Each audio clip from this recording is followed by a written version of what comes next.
mother, and a mother, and a mother, and a mother, and a grandfather. Oh, good morning. Out there, I am live. Okay, this looks good. This looks like it's ready for tall people. We have some tall people this morning. Not me, but coming up. So welcome out there in video land, and let me know that you can see and hear me. And Gary says we can. And oh, okay, good. Now I've got things adjusted so I can see that we do have viewers. Okay, excellent. And good morning, Marky. And guess what? You won again. Da, da, da, da, da. Special spiritual mind treatment. So let me begin. Let's get this party started. I will begin with a spiritual mind treatment. And there we go. All right. So this word is being spoken for each one. Each one here, each one listening, each one viewing. And if there is anyone or any place on this planet that you would like to have included, just think of that name of that person or the name of that place, that country, whatever, and realize that this word also includes them, because this one mind that I am recognizing now is infinite and omnipresent. And this mind is continuously knowing itself. It knows I am that I am. And this activity of knowing is everywhere, because it is the action of knowing I am that creates the where that is anywhere. And so each and every one, each and every place is now being created by that divine knowing I am that I am in a particular individualized way. And because it is knowing this I am that I am, it is not differentiated. This I am that I am is total, complete, perfect. And it is expressing all that it is in a unique form, in a unique manifestation, in a unique expression of its allness. But all of its allness is present. And just like with each one, there are infinite ideas that each one can think. Choosing to think one particular idea does not erase all the other ideas from being there. And so the all-knower is present right now. It is this infinite mind, and each one is using this infinite mind, is thinking with this infinite mind. And the infinite ideas of that which is eternal, that which is true, that which is good, that which is beautiful, are present right where each one is. And each one is now open to contemplating ideas that are truer to life, light, love, power, peace, beauty, harmony, and joy than ever before. Each one is now welcoming ideas that are purer, that are truer, that are a more complete consciousness of knowing these eternal verities.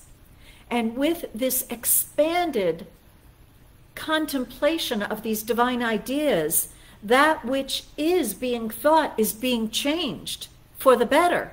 And therefore, that which is being demonstrated, manifested, and expressed is also being changed for the better. And so as each one moves in thought from previous idea to better idea, no matter what idea that one may have started with, each one is moving in thought to a purer ideal, a clearer contemplation of that which this idea is. This activity of movement actually creates in each one's world an improved experience of living on all layers, on all levels of expression, because that divine thinking of I am that I am is creating all those levels, all those expressions. And so as each one contemplates a divine ideal of life, infinite, eternal, that divine ideal of love, all accepting, embracing, unconditional, expanding, as each one contemplates that divine ideal of peace that knows all is well, of joy that knows that he or she is the creator of all that is experienced. Each one is knowing a greater concept of power and being therefore more empowered to do and think and choose and believe and act and embody that which is the good, the true, the beautiful, the greater experience of life. As this activity of thought improves for each one, there is an instantaneous corresponding improvement in every level of each one's being, so that even at the body level, the physical flesh level, there is now being created infinite cells to replace those which have been released. But in this contemplation of the divine ideal, every single cell that is created in this contemplative moment is perfect, whole, and complete, is made out of that pure substance of divine intelligence, and knows how to behave in a harmonious, healthy way as it takes form in human flesh. So because of this treatment, because of this greater idealization of that which is divine, each one is now experiencing the results of that thinking in the physical flesh body as improvement, but in all levels of expression. Emotionally, each one is feeling more love, more happiness, more peace than ever before, because the thoughts are more ordered, more harmonious, more that which is in agreement with the I am that I am. And so all the human emotions experience are bettered because of the contemplation of that which is all in all. And so each one's emotional well-being is already improving, so that people are feeling more hopeful, happier, and more looking forward to what's next. And as this contemplation of the divine, its allness and its goodness, is continuing to be thought by each one, this also manifests as each one's environment becoming more harmonious, because the ideas that are contained in each one's thought are more harmonious with each other. Each one's environment is even more harmonious than before, so that things work better, so that each one is experiencing harmonious circulation, assimilation, elimination. Each one is experiencing a success consciousness, a consciousness of I can, I am, it is, and is seeing the results of happier manifestations of that which is surrounding them, that corresponds to that consciousness of knowing that one is one with the one. And with all this, each one's relationships are improving now, whether the other people are present or not in one's physical experience. The truth is that everyone is present within each one's consciousness.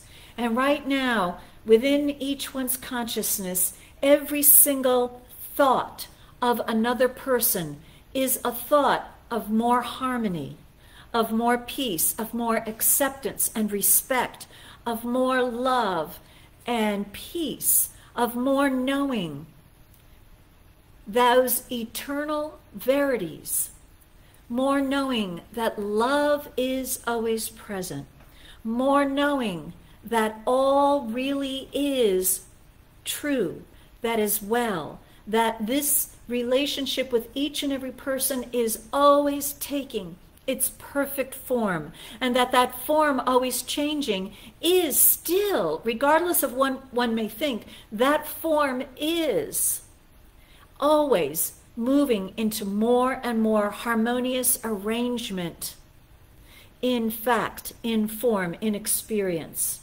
And so each one is in peace with all their relationships in consciousness, knowing that he or she is the lover, and that that love within oneself for each and every person that is now contemplated is total, and that no one can deny each one from connecting and feeling and being with this love that is omnipresent.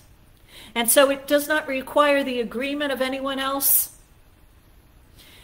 but in consciousness, in the infinite self of each one, there is never a disagreement. And so the love that each one is choosing to feel now for each beloved in their consciousness is absolutely improving all of the expressions of that relationship in fact and in form. And so each one is knowing this truth and experiencing this truth. With all of this environment, relationships, physical body, expression of oneself, everything working perfectly. It includes all of the support for being alive, includes all of the money, financial arrangements. Everything is beautifully arranged. Everything is working perfectly, and everyone is experiencing more and more good as a direct result of contemplating in this moment more and more of the divine, omnipresent, all goodness that is universal, that is present right where each one is, that is always creating its goodness, and that is now expressing through a greater opening of acceptance of good in each one. This is the truth. I am grateful that this is the truth. So I release this word now to the law. Glad it's done. And it's done very well. And so it is. So it is. And that's the way it is. Okay, so Angela, I see you came on. You also get a special spiritual mind treatment. And good to see you too, Clee and David. Oh, good to see you. And Margit says she's on her way. So we'll see her here too. That's great. So let's move forward. Reverend Rich, take us away.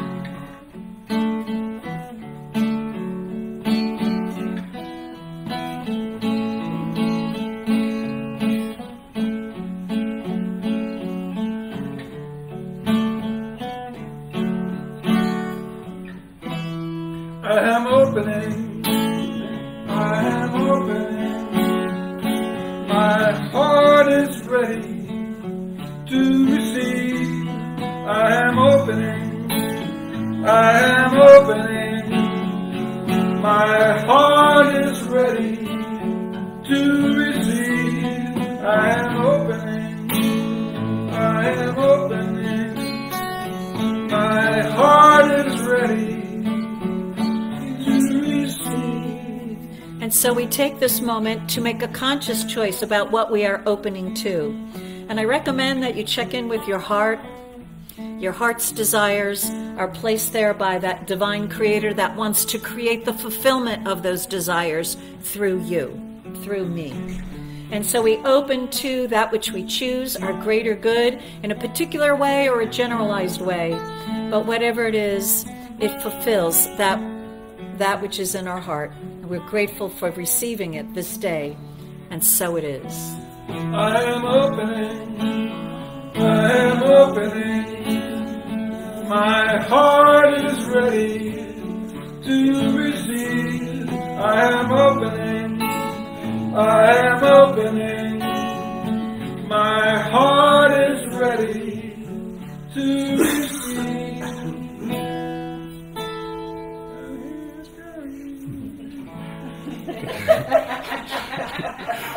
Good morning. My name is Gary Torres, and I'm a licensed practitioner here at the Centers for Spiritual Living, Princeton. And I'd like to welcome everybody here, everybody that's out in our studio audience, everybody in TV land or wherever you are.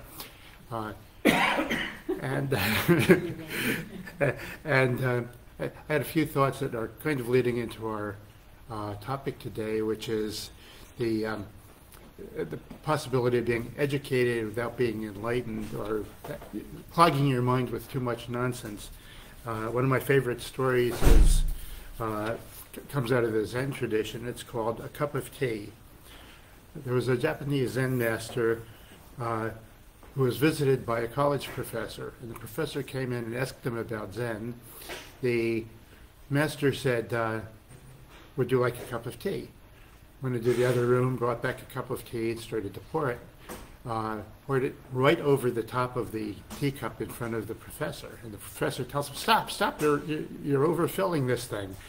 He says to the professor, your cup is already overfull, your mind is overfull with your own opinions, observations, and so forth. You have no room to listen to Zen. You have no room to hear. There's no room for anything else. And that's what we are doing as a community here, is teaching something that a lot of people may have heard. We hope they've heard it, and we hope they will really listen to it and not pay so much attention to the other stuff. I don't know that we have any specific announcements. You can reach us through our website, which is cslprinceton.org, and you can enlist the services of a licensed practitioner who will pray for you, talk with you for a while about anything that is really on your mind.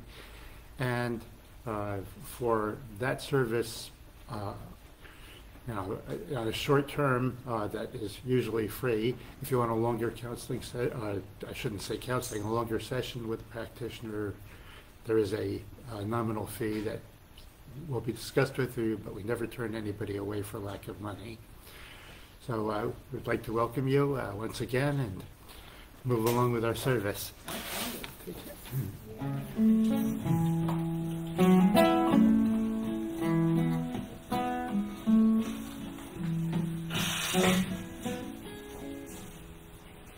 Well, the creek is rising. It's a good thing we're on higher ground here. Let's call it holy ground. Everywhere I am is holy ground, for I walk in love. Everywhere I am is holy ground, for the power and the presence of your spirit makes my path gentle and easy. Gentle, easy.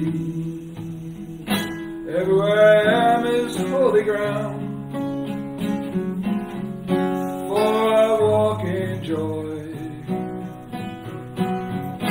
Everywhere I am is holy ground, for the power and the presence of your spirit makes my path gentle and easy. Gentle, easy. Gentle, easy. Everywhere I am is holy ground, for I walk in peace. Everywhere I am is holy ground, for the power and the presence of your spirit makes my path gentle and easy. Gentle, easy. Gentle, easy.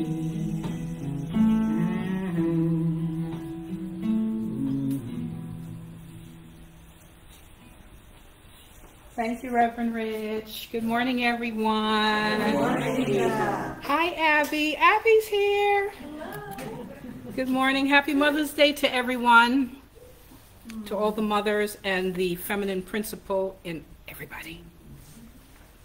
So today I'm going to read Ernest Holmes' treatment for world peace.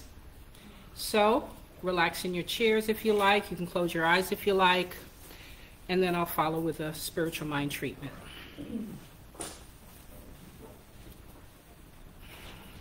Ernest says, I know there is but one mind, which is the mind of God, in which all people live and move and have their being. I know there is a divine pattern for humanity, and within this pattern there is infinite harmony and peace, cooperation, unity, and mutual helpfulness.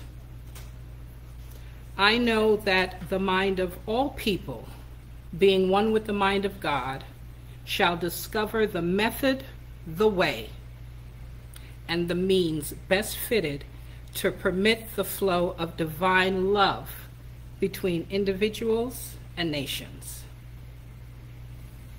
Thus, harmony, peace, cooperation, unity, and mutual helpfulness will be experienced by all. I know there shall be a free interchange of ideas, cultures, of spiritual concepts, of ethics, of educational systems, and of scientific discoveries, for all good belongs to all alike.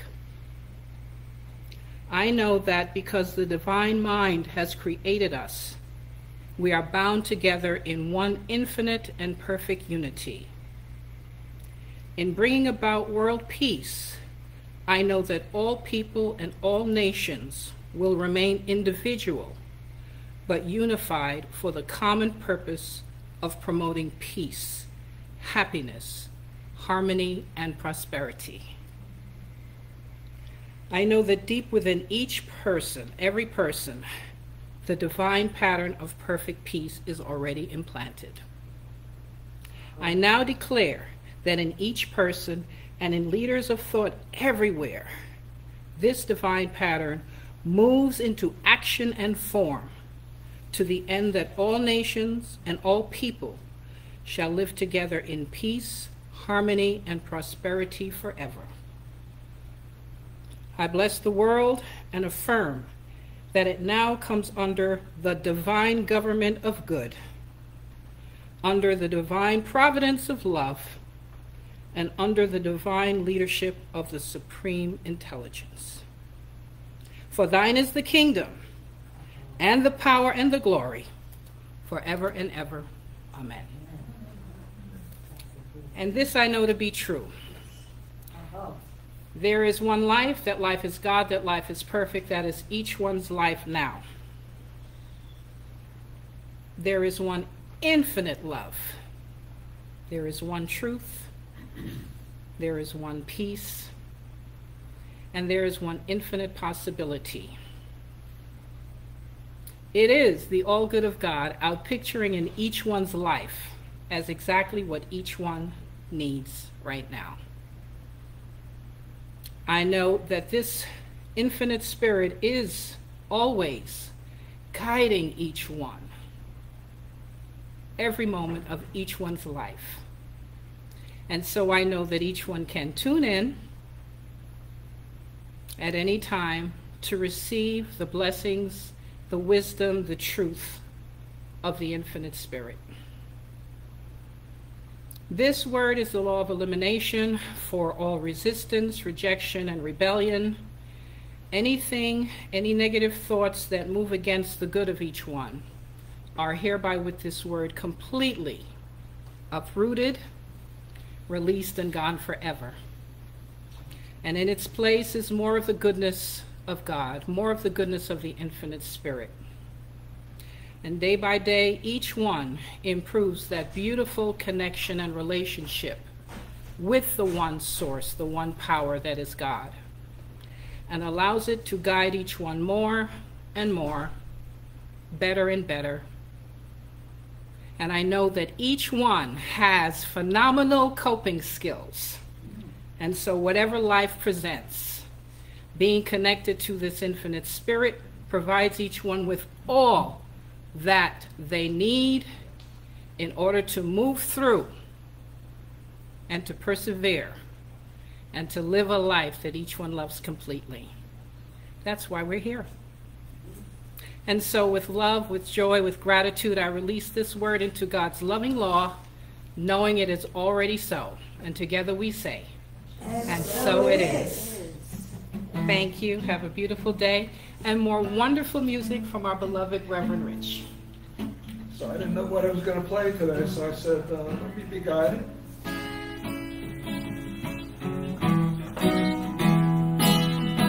So thank you, DeeJah.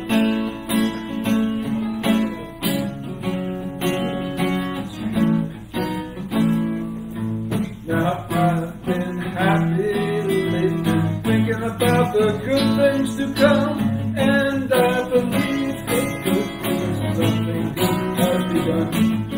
Oh, I've been smiling lately, even about the world as one, and I believe it could be someday it's gonna come. 'Cause out on the edge of darkness, the rise of these trains, oh these trains, take this country, so take me home again. Now I've been smiling lately, thinking about the good things to come, and I believe it could be something that's begun. Oh, these trains sounding louder, right on the peace train. Oh, yeah.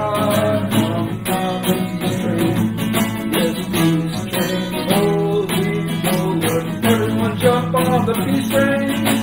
Oh, jump on the peace train.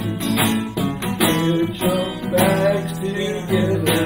Go bring your good friends too, 'cause it's getting nearer. And soon we'll be with you.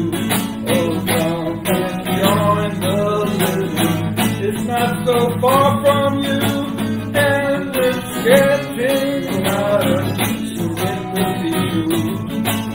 Peace train sounding louder, right on the peace train. Oh, come on the peace train. I've been crying, thinking about the world as it is. Why must we go on hating? Why can't we live in this? 'Cause out on the edge of darkness, there lies a peace train. Oh, peace train, take this country, come take me home again. Oh, peace train sounding louder, right on the peace train. Oh, come on the peace train. Yes, peace train, hold it over. Everyone jump on the peace train. Oh,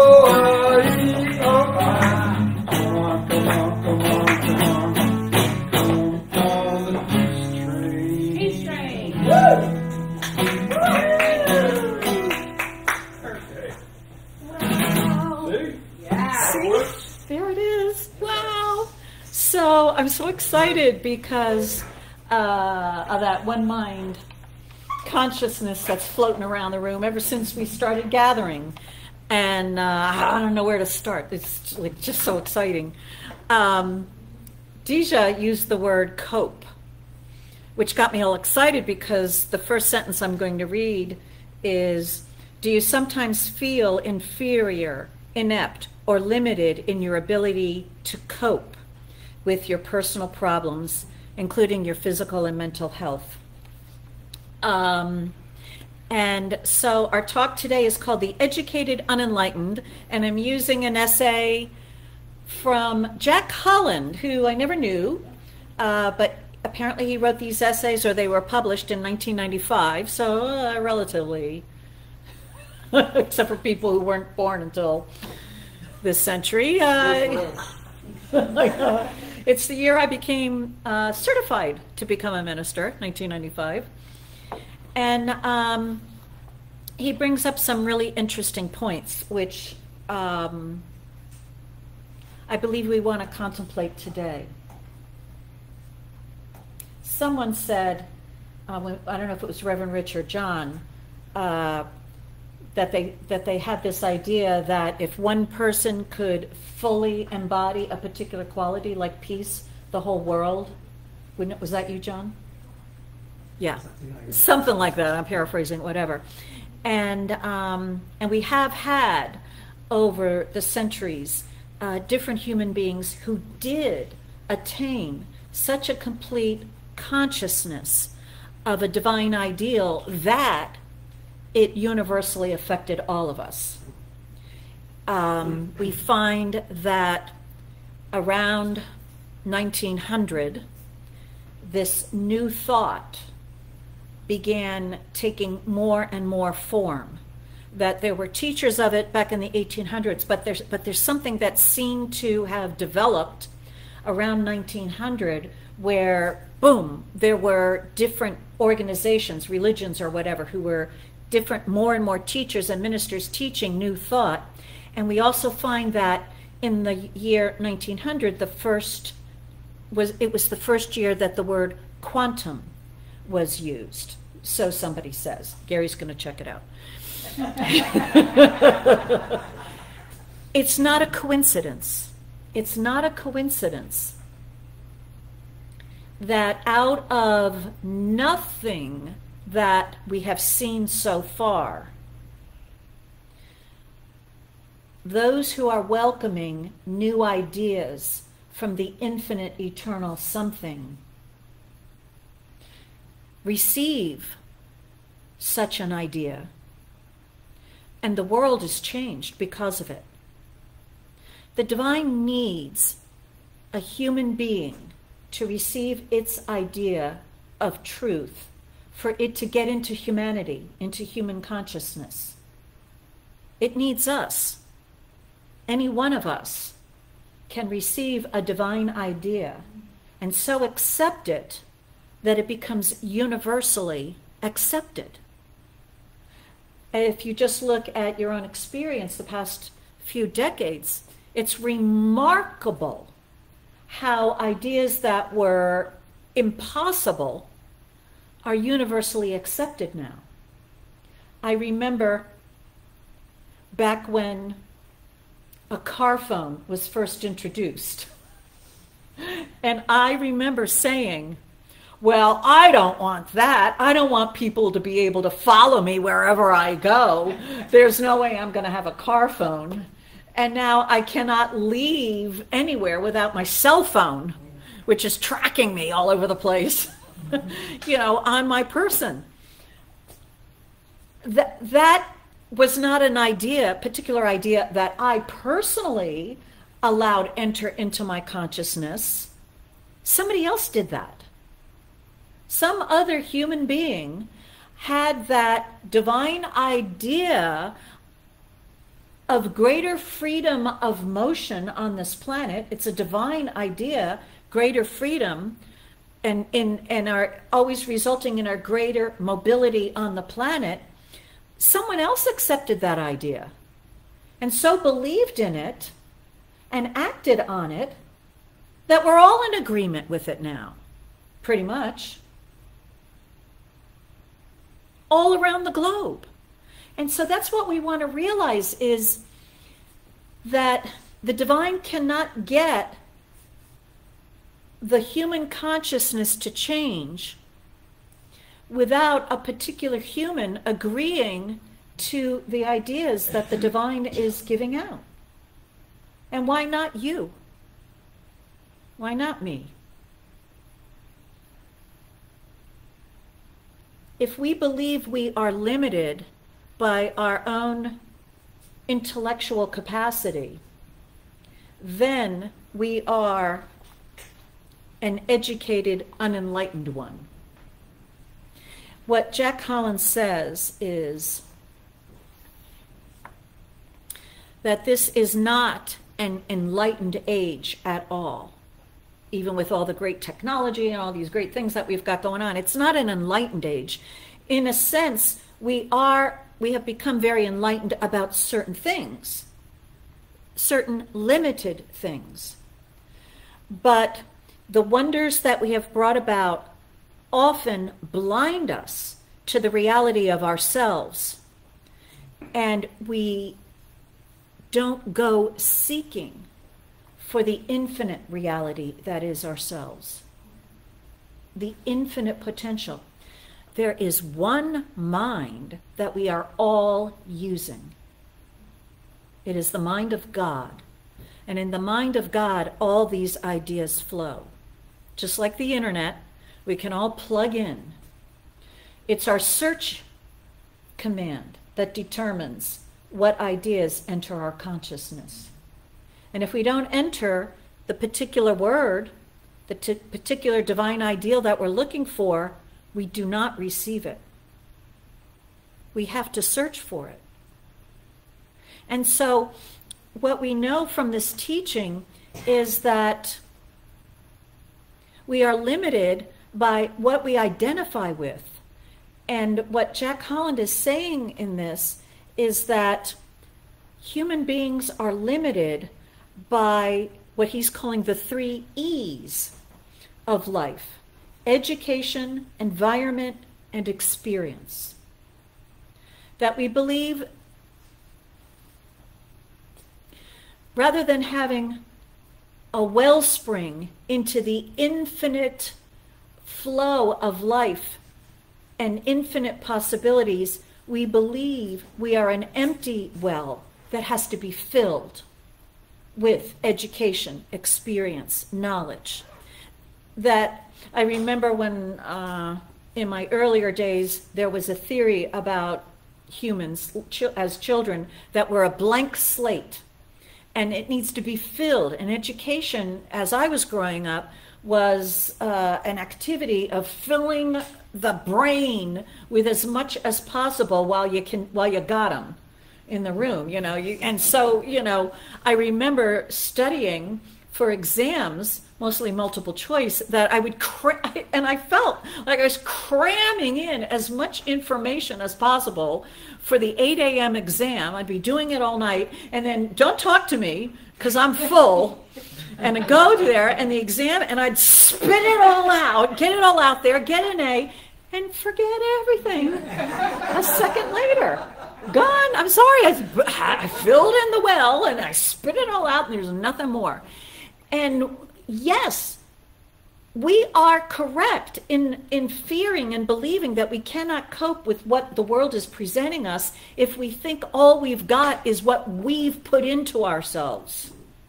Because no matter how much we may have put into ourselves, no matter how many degrees, and no matter how widespread our experience has been, no matter how good we are at getting stuff off the internet, it's limited.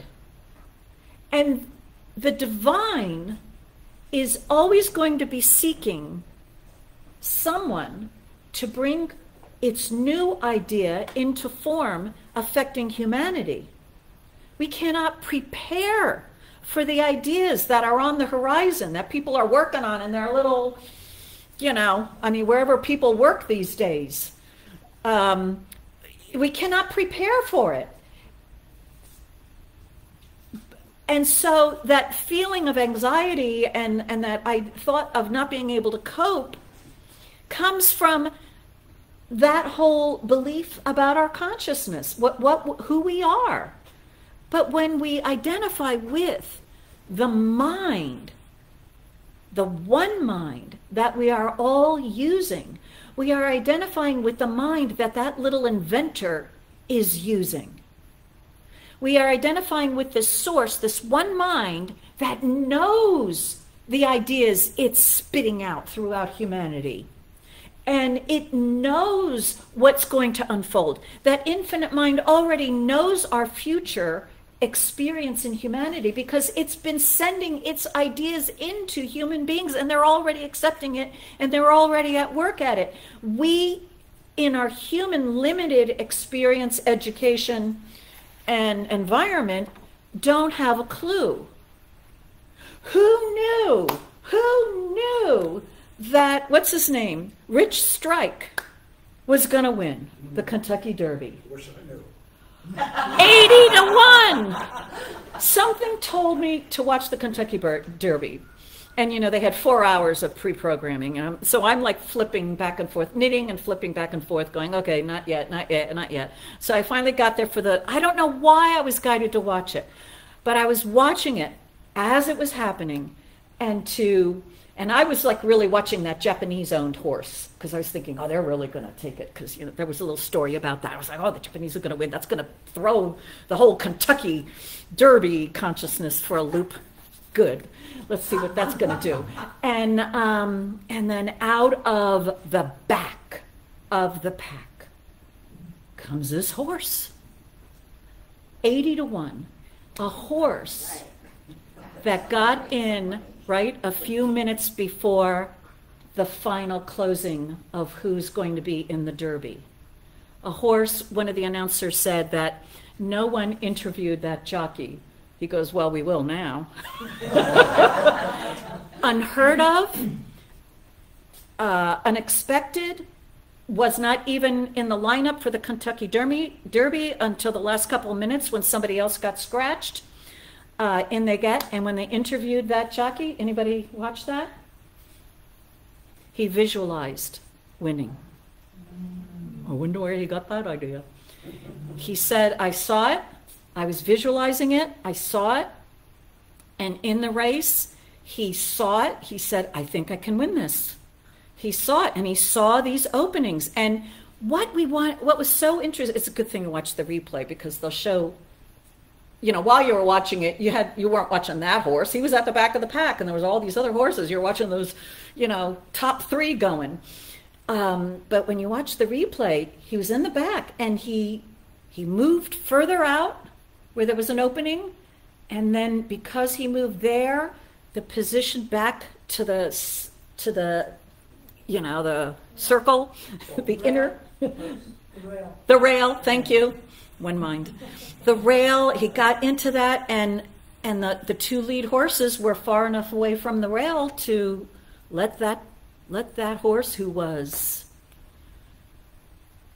feeling good. He was feeling like nobody. I don't know if you saw him biting the pony that was trying to calm him down afterwards, because he was like, I'm thinking this horse is on crack, but I know they don't allow that anymore. But I mean, that horse was like, let me loose. I'll be. No one is ahead of me. Well trained. Now, what was his name? Rich Strike. Oh, the horse was Rich. I The- thought it was the jockey. I'm sorry, I don't have the jockey's. Versus Rich Strike. Right, Rich, 2 words, Rich Strike. They were saying lightning struck, you know, that Rich Strike. I don't know how people get their names, but they'll explain it, I'm sure. There'll be lots of interviews. But so even that horse with the jockey, those 2 lead horses at the end, they had no clue what was coming up behind them. They had no clue. They were racing. They were duking it out between themselves. They're like, they knew they were ahead of the pack. They knew, you know, it's just us two. They had no clue that in the last quarter of the track, this horse zoom right up. You got to watch it. It's amazing. And so what we need to realize is that that activity that I saw in this race is the activity of the divine operating in each and every one of us. But not if we identify with our education, our environment, or our experience. We're limited. Here's a horse out of nowhere, didn't have the experience, who knew, blah, blah, blah, he didn't get the interviews. So what? One with that divine mind and that jockey, you know, visualizing himself winning the Kentucky Derby is, you know, who knows what all else he believed behind that. But we have that same ability, but it must be claimed. Even though he entered and he saw the odds were 80-1, he's like, I think I can win this.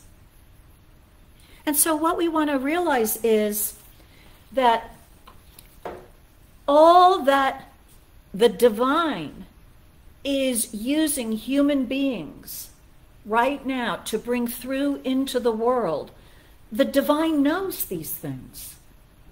And when we connect with that one mind, we will be guided to be in the right place at the right time, to do that which is ours to do in harmony with that which the divine is bringing through humanity right now.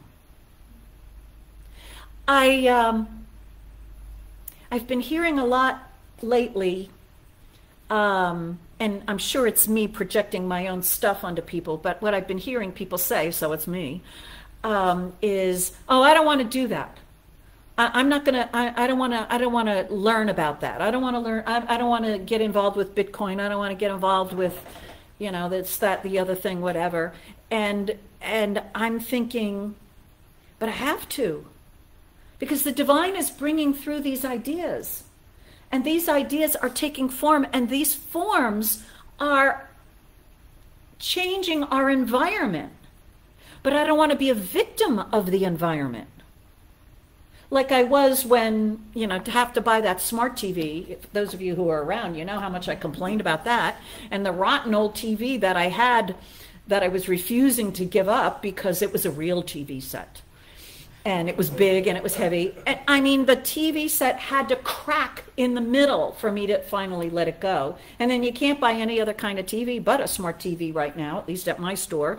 And so I had to get with the program. The environment in that experience for me, I was believing I am a victim of the environment. I gotta get a new TV. I can't get in fact, I can't get a TV anymore. I gotta get a device that stuff, and get off of programming. I mean, that's me believing I'm a victim of the environment. I'm limited by the environment. So when the environment changes, my options change. They're making me change. But coming events cast their shadows before them. That's a talk title Dr. Robert Bitzer had. Everything that is unfolding over the next 10, 20, 30, who knows how many years, is already in process. The divine has already unleashed its ideas. And the changes to our environment, the changes to our world, yes, are happening faster and faster. Well, who caused that? The quickening of the change in our environment. We did. We religious scientists did. All this treating for the new, for the good, for the better, for moving from good to greater good, changes the consciousness, and we're seeing it in our world. Because one with God, one with the awareness of that one mind that we are using is a complete majority. You cannot have the thousands, perhaps now millions, of people since 1900 claiming the new thought without having these new thoughts all over the place. And so, yes, there are people who have no idea about this teaching receiving these new thoughts. And because of them, everything is changing. But we have to realize we started it. We started it. Every one of you who sits down and connects with the divine in whatever spiritual practice you've got, every one of you, we're changing the consciousness of humanity because, right? The divine needs a human to be contemplating its ideas for its ideas to get into humanity. And so I'm the cause of all this change. I alone could have done it. With all the treatment that I've done, that I am moving from good to greater good, I alone could have brought on the smart TV that I have to deal with later on.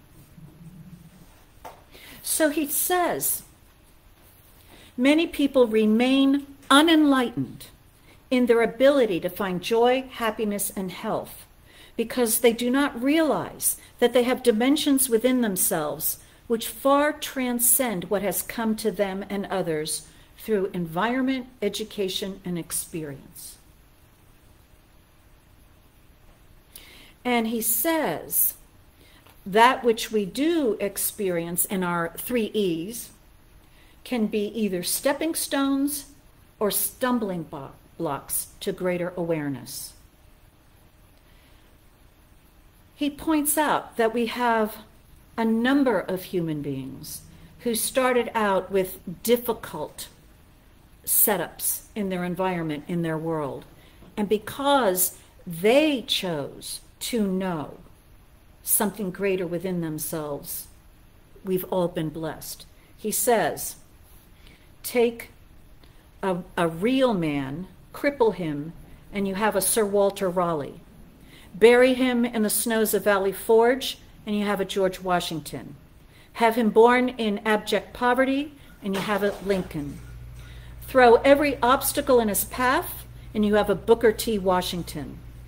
Make him a second fiddler in an obscure South American orchestra, and you have a Toscanini. Could it be that the environment was too easy for those not like them, so that those not like them do not make an effort to create, to develop, to come into new understanding? I find this very interesting because when I first came into this teaching, my life was a disaster. Very, very painful. I was highly motivated to do something about it. And over a couple of decade and a half, I'd say, my life really improved, so it's pretty good.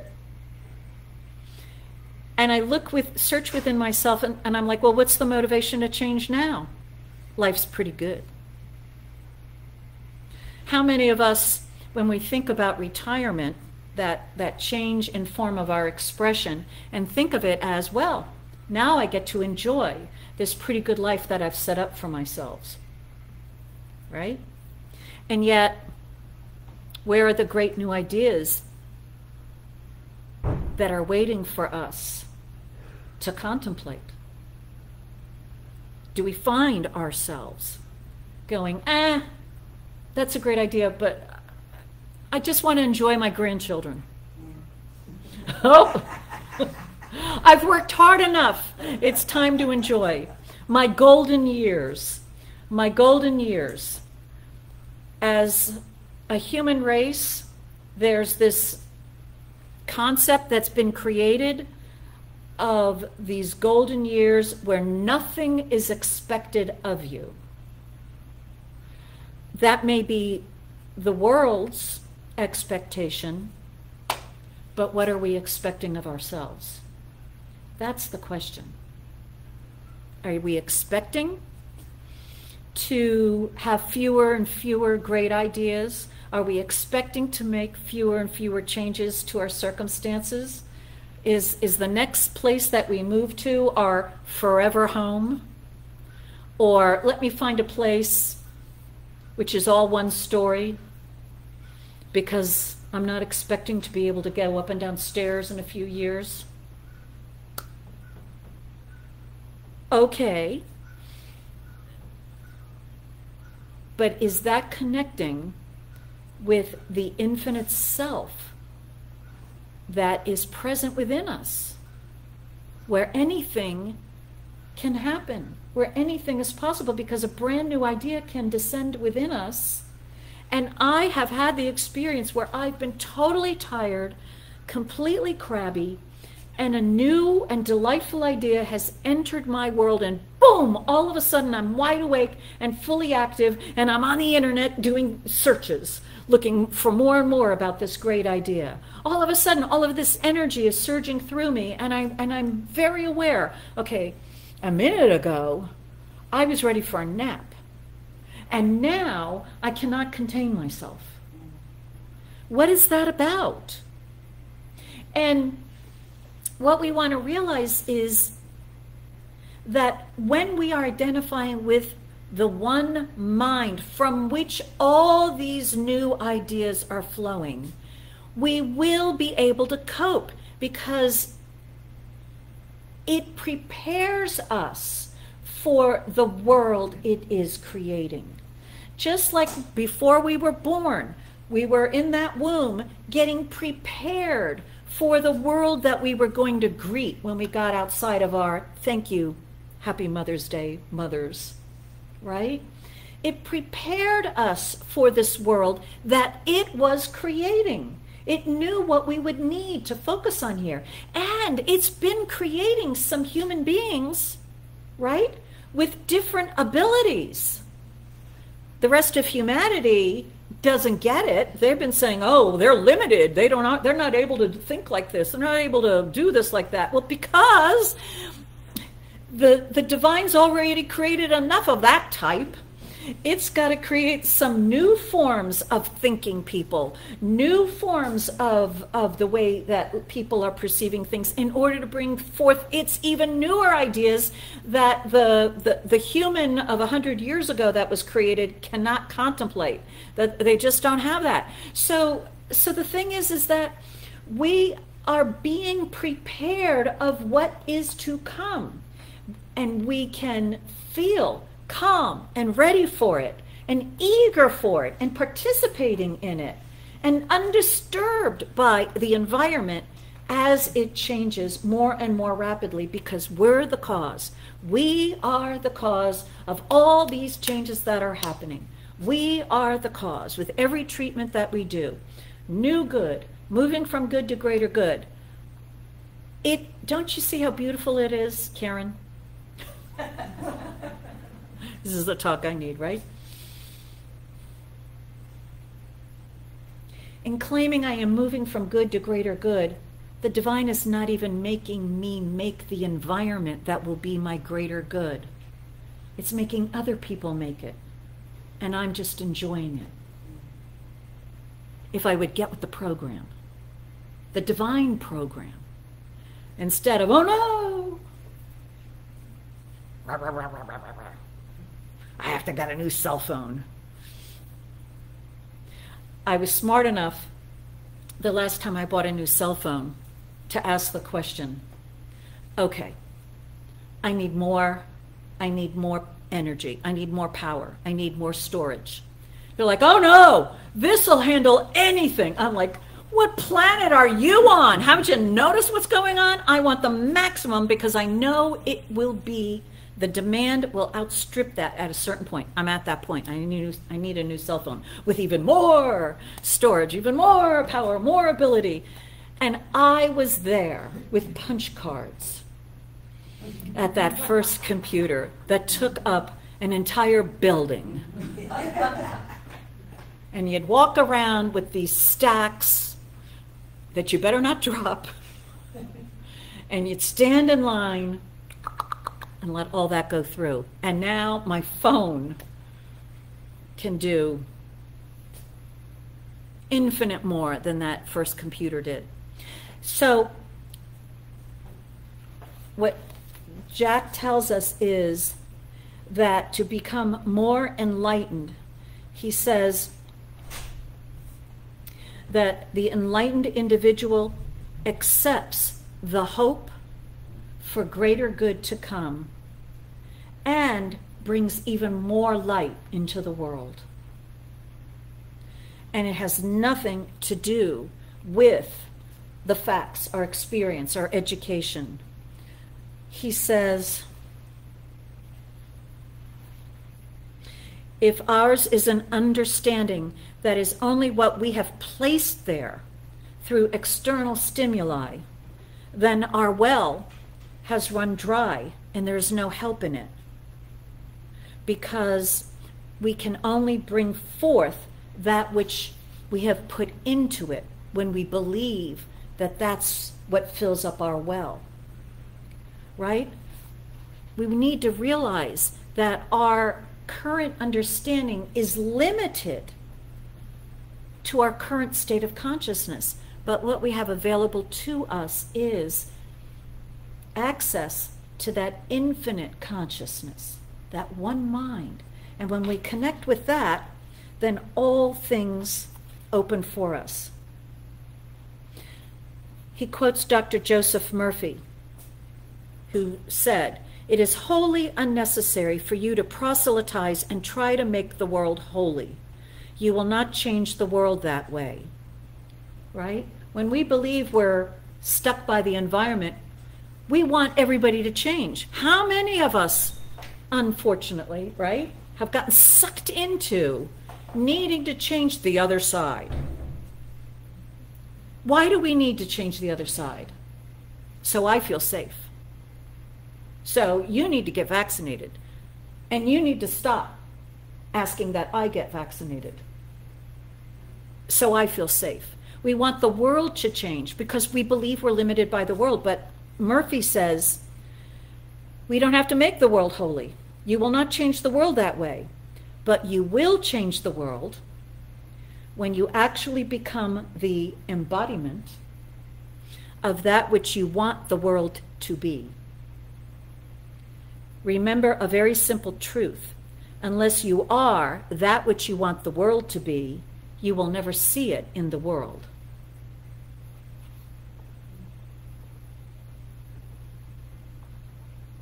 And so we've got to open our minds. The worst thing we can do to ourselves is to close that trapdoor to our mind and say, that's enough. I can't. I'm limited. I'm done. In whatever area we may be guided to do that. That's the worst thing for us to do. I mean, we can certainly do it.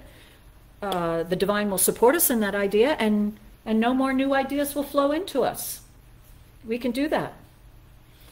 However, we want to be happier and healthier and wealthier, and we're here on this planet. We want to make the most of every moment that we're here, right? Right? Yeah. Do we? I mean, maybe not. Maybe you're like, oh, I've done enough. Enough already. But that's because we've identified with, right, the 3 E's. Given my experience, given my environment, given my education, I don't like this world. And rightly so. I don't want to live in that world anymore. I don't want to live in the world that I have known and I have created so far. I'm bored with it. I'm done with that world. But oh my gosh, the infinite possibilities yet to be if I connect with this infinite mind, the infinite mind that jockey connected to, and that, the inventor of, that little chip that nobody can find anywhere. I mean, if I connect with that mind, who knows what I might think next?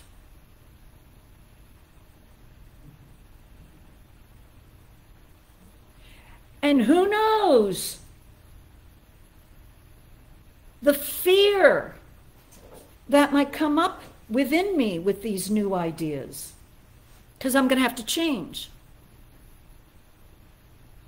And who knows how uncomfortable I might become with all these new ideas. And I'm going to have to be more decisive than I was before. And I'm going to have to be clearer than I was before. And I'm going to have to be more connected to the divine eternal presence than I was before. And I'm going to have to be more loving. And I'm going to have to be healthier. And I'm not going to get healthier from eating more fruit. It's my consciousness. And so as we invite these other ideas, we realize how much more of a demand is placed on us, so that, I don't have to be born in poverty. I don't have to be, have every obstacle thrown in my way. Don't sing that song. I don't, I don't have to be marginalized and shoved in a corner. I have the infinite mind that I am using, and I can use it moving forward with wonderful challenges and opportunities in front of me, rather than kicks in the butt behind me. Right? It requires more mental and spiritual effort to stay at the head of your future. So we can't sit on our butts anymore. Now, for those of you who've been around, you know that during the whole isolation period or whatever, I developed a relationship with my couch, which has permanently changed its form. And in my ha-ha-ha talks here and elsewhere, but also my inner guidance within has said, stop sitting on the couch. Yeah. It's hurting your posture, it's hurting your back, it's it's lengthening one leg and shortening the other. And plus that, you're not doing anything. Get off the couch, get off the couch, get off the couch. Well, my cat decided to alter her elimination form. She prefers material. So I have my couch barricaded with all kinds of furniture so that the cat, while she's and I are negotiating a new agreement as to what she will do, the couch is off limits to her and me. And as I sit in this chair, I want to be on the couch because on the couch I can on the couch I can and on the chair I can knit. I'm sitting up straight and I'm knitting and I'm like, who did this, Karen? I did. Because I've been claiming greater health, greater mobility, greater strength, greater vitality, a body that is flexible, and I've really been doing a lot of treatment that my back is strong and flexible and that I'm able to move it. And with all that divine guidance telling me to get off the couch, I wouldn't get off the couch. And so it's helping me. You can't be on the couch now because you're going to have to replace your couch. And you did it, right? I did it for my greater good. For my greater good. No one wants the couch I own right now. Believe me. No one. For my greater good. And so, yeah, I have to have better posture. Oh, well. So, let's contemplate this. Realizing that the barrier to our freer, happier, healthier, more wonderful, joyous, loving experience and successful and fully living expression of life, the only barrier that there is our own thought. I can't do it. I'm limited. And the solution, the cure to that consciousness, to that situation, to that belief is also our own thought. I am infinite. I am eternal. I am flexible. I am open to new ideas. I am willing to change. I love technology, and technology loves me. Right? And accept that with this consciousness that we build of being identified with the divine, all other things will become easier for us. They won't be a challenge. They won't be, because we don't believe we're a victim of it. We'll be going, I knew this was coming. I knew something like this was coming. I'm ready for it. I'm the right person in the right place at the right time, making the right decisions for the highest and greatest good of all, which includes me. Right? We want that. We can be that. We are meant to be there. But we've got to question our verdicts. Question those parts of us that say, no way, Jose. Right? Question it. There's a lot of life to live between now and tomorrow morning. Who knows who I will be when I wake up tomorrow morning? That's the consciousness we want to embrace. So let's think about that for a little while. Well, Reverend Rich, I'm not going to play that song. he's not going to play that song. Thank you so much. Play something else. I don't know what song it was I was supposed to play. Well, don't play it.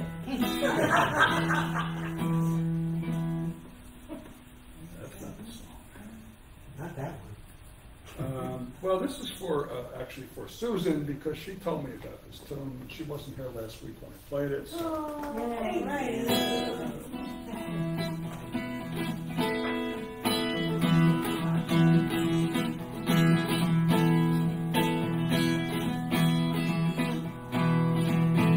There's a reason for the sun-shining day sky. There's a reason why I'm feeling so high. There's a season the love light shines all around us,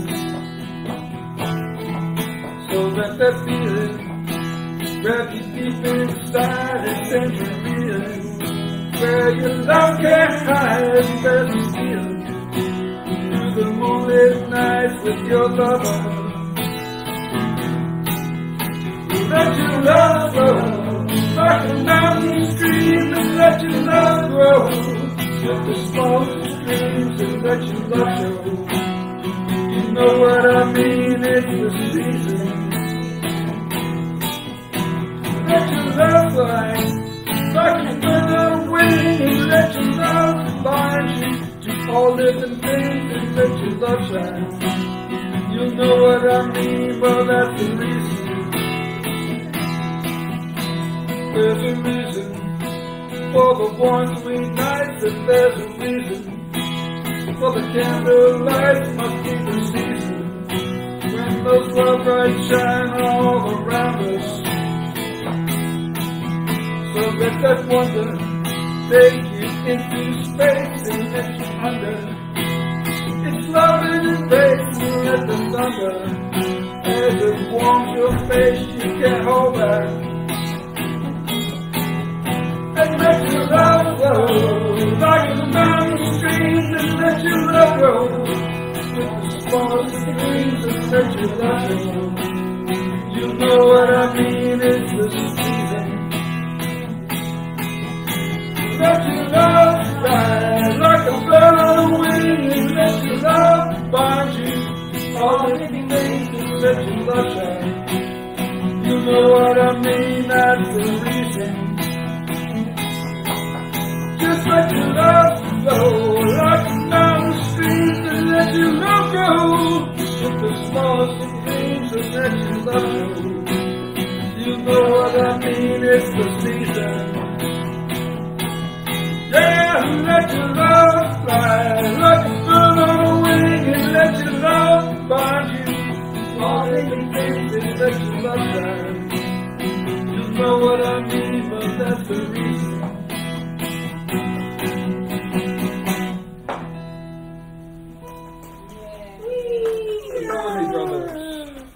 Yes. All right, so let me do a treatment. This word is being spoken for each one. There is one mind, the mind of God. And in this mind of God, all great ideas flow. Each one is using this one mind, and all of the great ideas of this mind are available to each one. Each one is more welcoming to these new ideas than ever before. Each one is accepting that these new ideas bring goodness, more health, more wealth, more joy, more love, more delight, a greater experience of living.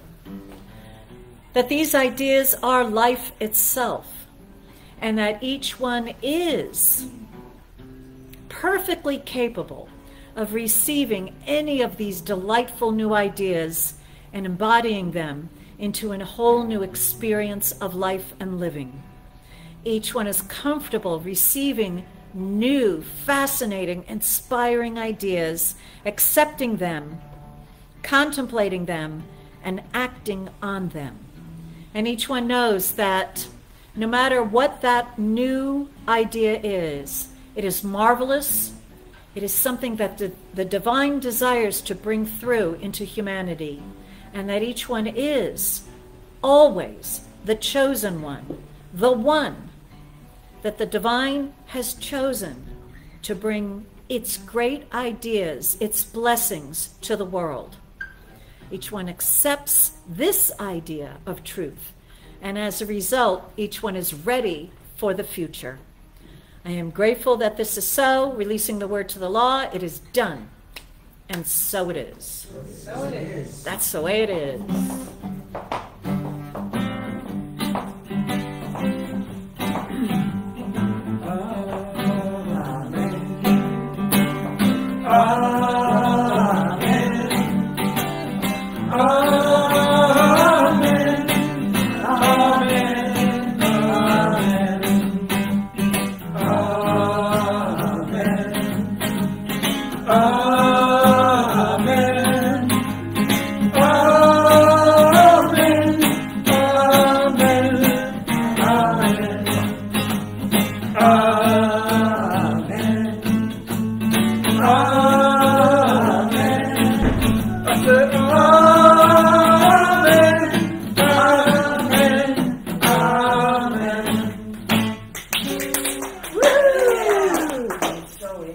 So it is. All right, so I expect to not recognize any of you next week.